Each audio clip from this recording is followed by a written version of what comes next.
السلام عليكم ورحمة الله وبركاته. النهارده الوصفة بتاعتنا هتكون بانيه. معانا توم باودر، بصل باودر، جنزبيل، زعتر، يبقى فلفل أسمر، ملح، ومعانا معلقة كبيرة من الصويا صوص، ومعانا نص معلقة من الصلصة، ونحط ربع كوباية من الحليب ونخلط كويس. وطبعا ده البانيه بتاعنا غاسلينه كويس جدا، وهنخلط كل ده وهنسيبه على الأقل لمدة ساعة. وبعد الساعة نجيب معلقة دقيق ونحط عليها شوية مية صغيرين، نقلب كويس جدا جدا لحد ما الخليط يبقى ناعم كده.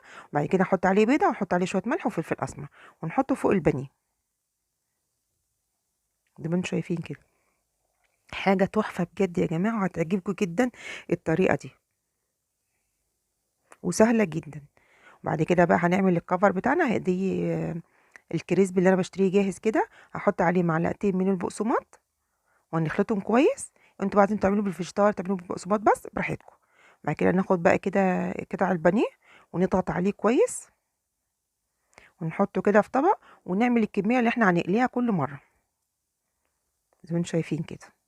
تحفة تحفة تحفة.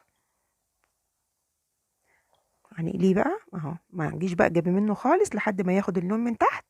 وبعد كده هنقلبه الناحية التانية. بصوا الجمال، تحفة. متعليش النار قوي عليه عشان ما يبقاش ني من جوه. بصوا عملنا بقى جنب منه البطاطس اللي احنا مفرزينها اللي انتوا شايفينها كده. عايزين بقى تعملوا مكرونه براحتكم. بصوا الكفر زي الفل.